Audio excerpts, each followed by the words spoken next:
नमस्कार दोस्तों, आइए शुरू करते हैं आज का क्विज। तो पहला क्वेश्चन है, आरबीआई ने लगातार छठी बार रेपो रेट की दर कितने प्रतिशत पर अपरिवर्तित रखा है? ऑप्शन है 6%, 6.25%, 6.5%, 6.75%। तो दोस्तों इसका करेक्ट आंसर है 6.5%। आरबीआई ने लगातार छठी बार रेपो रेट में कोई बदलाव नहीं किया है। आरबीआई एमपीसी के सभी 6 सदस्यों ने सर्वसम्मति से रेपो दर को 6.5 पर अपरिवर्तित रखने के लिए वोट किया। वही फाइनेंशियल ईयर 2024 के लिए वास्तविक जीडीपी वृद्धि का अनुमान 6.5 पर बरकरार रखा गया है। ये दोस्तों 6.5 ये रखा गया है अनुमान इसका जीडीपी के बढ़ने का। फाइनेंशियल ईयर 24 के लिए मुद्रास्फीति का अनुमान भी 5.4 पर बरकरार रखा गया है। RBI governor Shaktikanta Das MPC meeting के लिए किए गए फैसलों का खुलासा किया। अब अगले क्वेश्चन पे आते हैं। क्वेश्चन नंबर 2 है, 7वें हिंद महासागर सम्मेलन का आयोजन किस देश में किया जाएगा? Bharat, Maldives, Thailand, Australia. तो करेक्ट आंसर है ऑस्ट्रेलिया। भारत के विदेश मंत्री डॉक्टर एस जयशंकर ऑस्ट्रेलिया के पर्थ में 7वें हिंद महासागर सम्मेलन के उद्घाटन सत्र को संबोधित करेंगे। इस सम्मेलन में 22 से अधिक देशों के मंत्री और 16 देशों और 6 बहुपक्षीय संगठनों के वरिष्ठ अधिकारी शामिल होंगे। इस सम्मेलन का थीम स्थिर और टिकाऊ हिंद महासागर की ओर रहेगा, towards a stable and sustainable Indian ocean. ये इस बार का 7वें हिंद महासागर सम्मेलन का थीम रहने वाला है। दोस्तों वीडियो आप देख रहे हैं, पसंद आया हो तो लाइक शेयर कीजिएगा, और जो लोग भी देख रहे हो, जो पहली बार मेरा चैनल देख रहे हो, तो दोस्तों सब्सक्राइब जरूर कर लीजिएगा। डेली क्विज आपको इस चैनल के माध्यम से मिलेगी, और जो भी लेटेस्ट अपडेट्स, जॉब अपडेट्स हैं, वो भी आपको रेगुलरली मिलते रहेंगे। तो चैनल को सब्सक्राइब कर लीजिए। अब आते हैं अगले क्वेश्चन पे। क्वेश्चन नंबर 3 है, समान नागरिक संहिता लागू करने वाला देश का पहला राज्य कौन है? उत्तर प्रदेश, मध्य प्रदेश, उत्तराखंड, महाराष्ट्र। तो इसका करेक्ट आंसर है सी, उत्तराखंड। उत्तराखंड समान नागरिक संहिता यूसीसी, शॉर्ट में इसको बोलते हैं यूसीसी।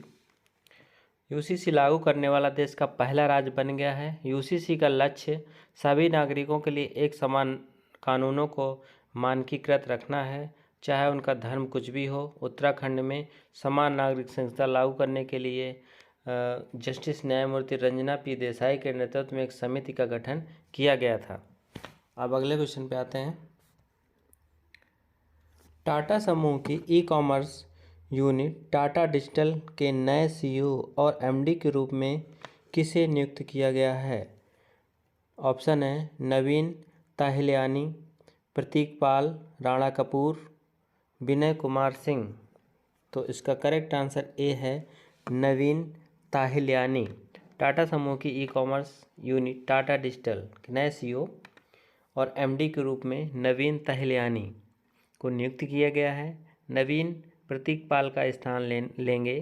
ताहिलियानी वर्तमान में Tata AIA life insurance company के सीईओ और एमडी हैं। नवीन 19 फरवरी 2024 को अपना पद संभालेंगे, यानी कि 19 फरवरी से ये इस पद पे आ जाएंगे। अब अगले क्वेश्चन पे आते हैं। क्वेश्चन नंबर 5 है, हाल ही में विद्यांजलि स्कॉलरशिप प्रोग्राम किसने लॉन्च किया? एस चंद्रशेखर, पीयूष गोयल, धर्मेंद्र प्रधान, स्मृति ईरानी। तो दोस्तों इसका करेक्ट आंसर मैं आपको बता दूं, ये है सी, धर्मेंद्र प्रधान।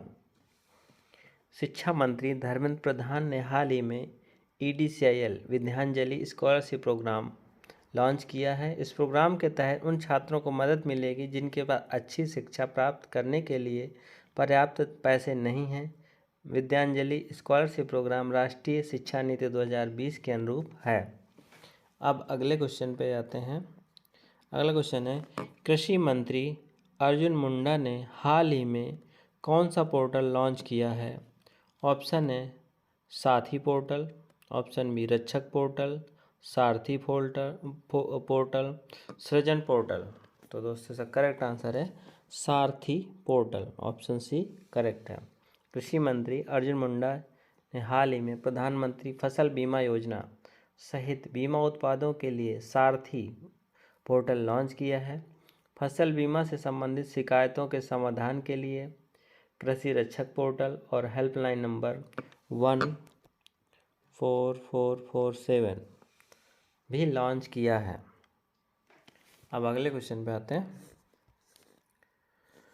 ओल्जास बेक्टेनोवा को किस देश के नए प्रधानमंत्री के रूप में नियुक्त किया गया है? ऑप्शन है कजाकिस्तान, उज्बेकिस्तान, आर्मेनिया, ग्रीस। तो करेक्ट आंसर है ए, कजाकिस्तान।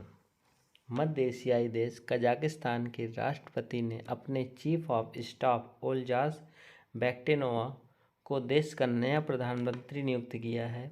43 साल के बेक्टेनोवा इससे पहले भ्रष्टाचार विरोधी एजेंसी के प्रमुख थे। कजाकिस्तान एक मध्य एशियाई देश और पूर्व सोवियत गणराज्य है।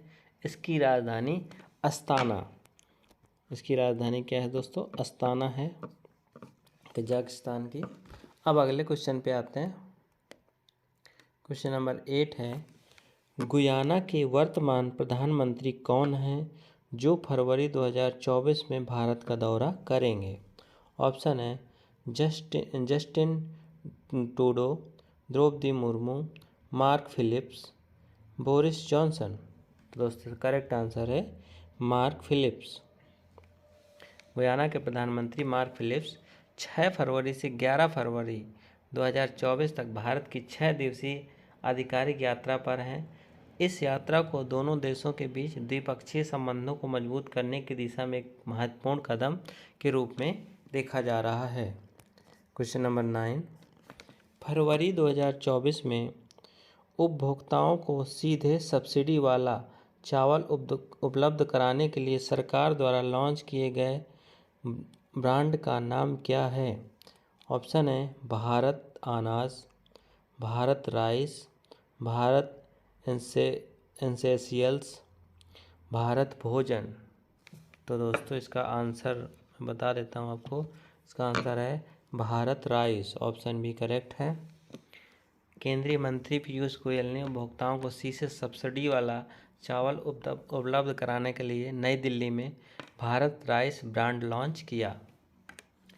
अब क्वेश्चन नंबर 10 पे आते हैं। सार्वजनिक परीक्षा अनुचित साधनों की रोकथाम विधेयक का मुख्य उद्देश्य है। ऑप्शन है परीक्षा का कठिनाई स्तर बढ़ाएं। ऑप्शन दूसरा है सार्वजनिक परीक्षाओं की संख्या कम करें। तीसरा ऑप्शन है निष्पक्ष सार्वजनिक परीक्षाएं सुनिश्चित करना। चौथा ऑप्शन है सभी विषयों के लिए ऑनलाइन परीक्षा शुरू करना। तो दोस्तों इसका करेक्ट आंसर है सी, निष्पक्ष सार्वजनिक परीक्षाएं सुनिश्चित करना। 6 फरवरी 2024 को लोकसभा ने सार्वजनिक परीक्षा अनुचित साधनों की रोकथाम विधेयक 2024 पारित करके निष्पक्ष और न्यायपूर्ण सार्वजनिक परीक्षा सुनिश्चित करने की दिशा में एक निर्णायक कदम उठाया है। दोस्तों आज का वीडियो यहीं तक था। 10 क्वेश्चन थे मैंने डिस्कस किए। और दोस्तों अगर आपको वीडियो पसंद आया हो तो लाइक कीजिएगा, शेयर कीजिएगा और सब्सक्राइब कर लीजिएगा। Thank you.